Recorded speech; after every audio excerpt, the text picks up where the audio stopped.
las empresas. Tendremos la participación de varios compañeros que abordarán temas como la determinación de activos y pasivos por impuesto diferido, su revelación en las notas y un caso práctico para ilustrar su aplicación. Sin más preámbulo, comenzamos con nuestra primera intervención. Para comenzar, le doy la palabra a Alejandra, quien nos va a explicar cómo se determinan los activos, cómo se determinan los pasivos por impuesto diferido, bajo la NIC 12. Alejandra, adelante.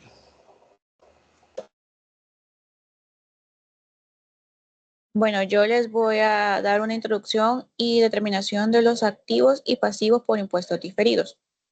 En la NIC 12 regula el tratamiento de los activos y pasivos por impuestos diferidos que surgen de las diferencias temporales entre la base contable y la base fiscal de los activos y pasivos. Por ejemplo, un activo por impuesto diferido aparece cuando el valor fiscal de un activo es menor que su valor contable. Esto genera una diferencia que en el futuro reducirá el pago de impuestos. De igual manera, los pasivos por impuestos diferidos surgen cuando la base fiscal de un pasivo es mayor que su valor contable, lo que genera una obligación fiscal futura. El cálculo de los impuestos diferidos se realiza aplicando la tasa de impuesto que se espera en el futuro a las diferencias temporarias. Es importante que reconozcamos estos impuestos diferidos, ya que reflejan obligaciones o beneficios fiscales futuros de la empresa. Un ejemplo común de un activo por impuesto diferido es cuando una empresa tiene un crédito fiscal por depreciación acelerada que le permite pagar menos impuestos hoy, pero tendrá que pagar más al futuro. Todo esto es fundamental para dar una imagen precisa de las situaciones financieras futuras en la entidad.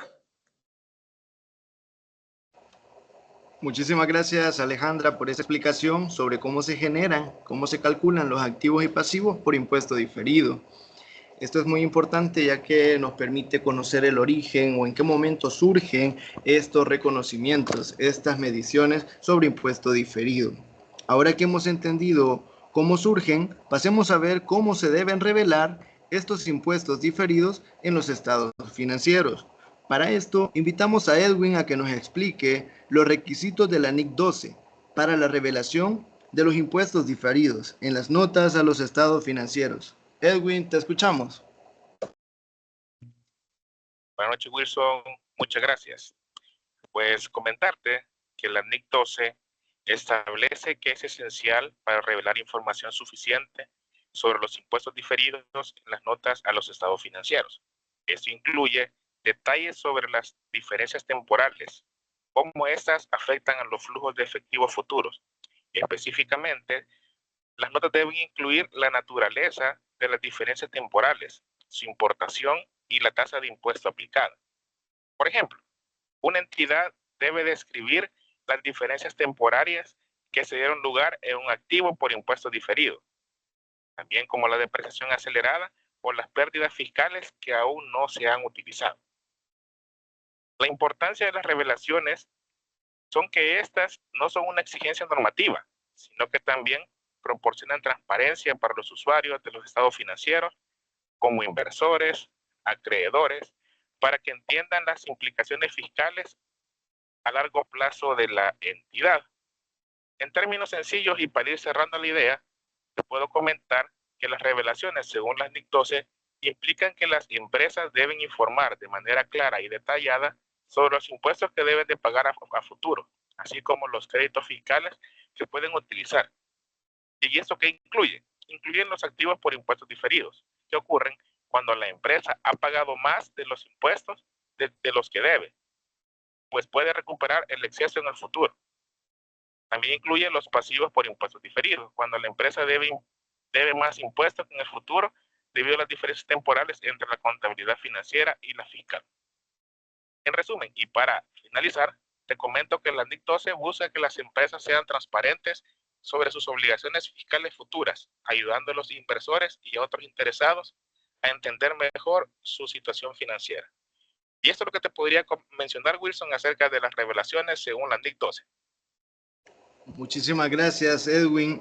La revelación de los impuestos diferidos es un aspecto crucial para mantener la transparencia y la confianza en los estados financieros. De esta manera también cumplimos con la característica cualitativa de la norma internacional contable, que es la fiabilidad, que dice de que los estados financieros deben de presentar sus valores reales de la empresa, sus valores económicos reales, para tener una perspectiva confiable y certera de la información proporcionada.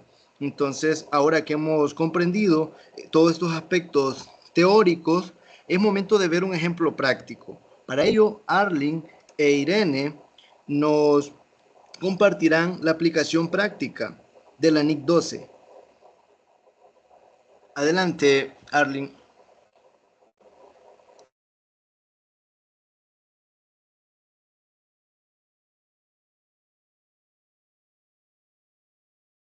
Hola, buenas noches. Voy a hablarles un poco acerca de un caso práctico. Vamos a ver un ejemplo. Tenemos de que la gerencia de una entidad decide firmar un contrato de arrendamiento de una oficina bajo las siguientes condiciones.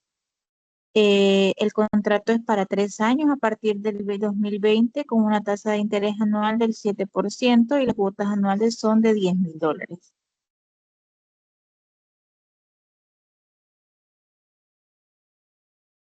Lo primero que vamos a hacer es determinar el valor presente de los pagos mínimos. ¿Cómo lo vamos a hacer? Pues vamos a colocar el valor de la cuota y vamos a colocar un factor de descuento. ¿Cuál es el factor de descuento? La tasa de interés, y eso lo vamos a multiplicar y nos va a dar el valor presente pagado por el factor de descuento, que al total de los 3 años nos va a dar cuánto es lo que se pagó por el arrendamiento.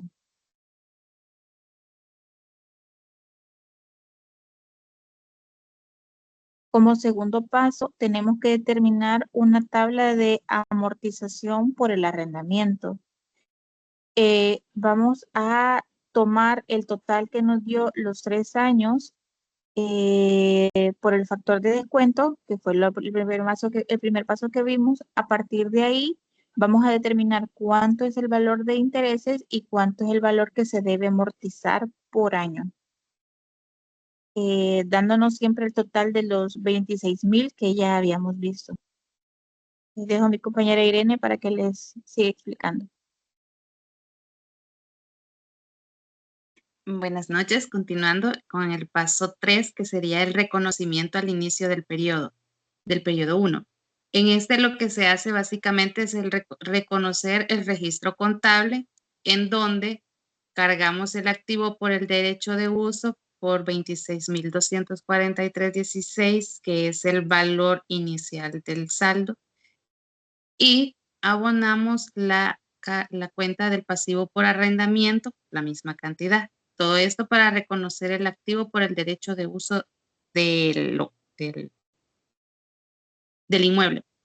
Luego hacemos un reconocimiento al final del periodo, en donde se carga nuevamente el gasto por depreciación por 8,747.72 y la depreciación acumulada, para reconocer el activo por el derecho de uso. Luego vamos y calculamos el impuesto diferido, que da la afectación en los resultados. Ahí tenemos los periodos, pero en este ejemplo solamente lo hicimos por 3 periodos. Registramos la depreciación calculada, la base contable del interés, luego tenemos, y el total, ¿verdad? Que es la depreciación más la base contable, que nos da un valor de 10,584.74.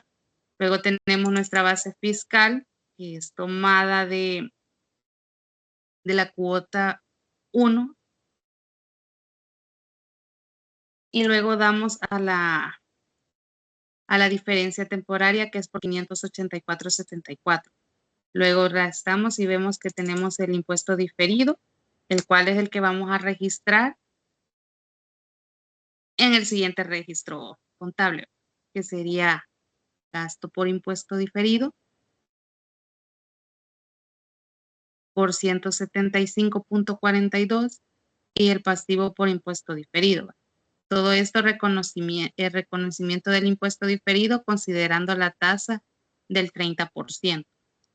Luego hacemos otro registro que sería por los 1837.02, que es la base contable, abonando el pasivo por arrendamiento.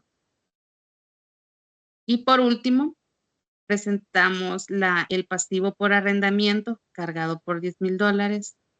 Cargamos el IVA crédito fiscal contra el efectivo y equivalente por $11,300, que sería el desembolso del primer periodo por el arrendamiento que se está cancelando.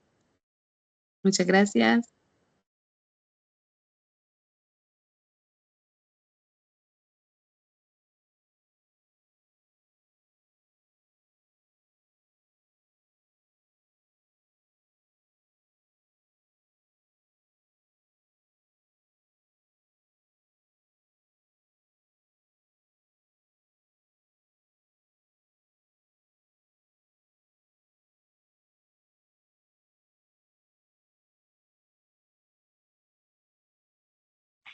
Bueno, me gustaría agregar que la norma internacional de contabilidad número 12 es la norma de impuesto a las ganancias. Esta norma es crucial para que nosotros aseguremos que los efectos fiscales en un futuro puedan reflejar correctamente los montos en los estados financieros. Debemos de realizar una adecuada contabilización de los impuestos diferidos para garantizar que la información sea precisa y consistente. El ejemplo que hemos visto ahora, además del pequeño resumen de la NIC 12, nos hace recordar la importancia de cómo entender y a la vez interpretar las diferencias temporarias debido al impacto en la contabilidad financiera como en la fiscal. Este impacto asegura que los usuarios de los estados financieros puedan tomar decisiones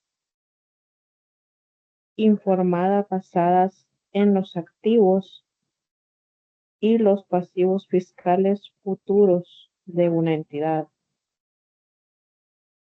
Es esencial que las empresas mantengan una adecuada revelación en las notas explicativas para que proporcionen una visión clara y completa de los impuestos diferidos.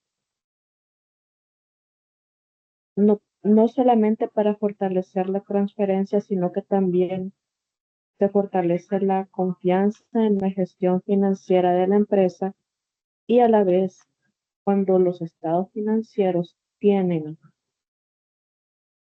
muy claro los montos, además de aplicar las normativas internacionales y tributarias, se refleja una mejor decisión a la hora de tomar proyectos.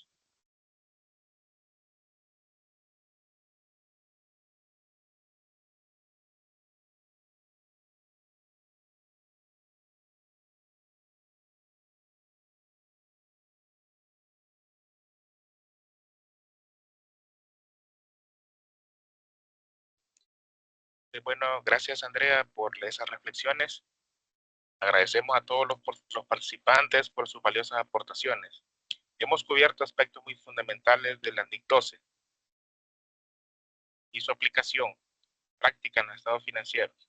Esperamos que esta sesión haya sido útil para comprender mejor cómo manejar el impuesto a las ganancias. Hasta la próxima.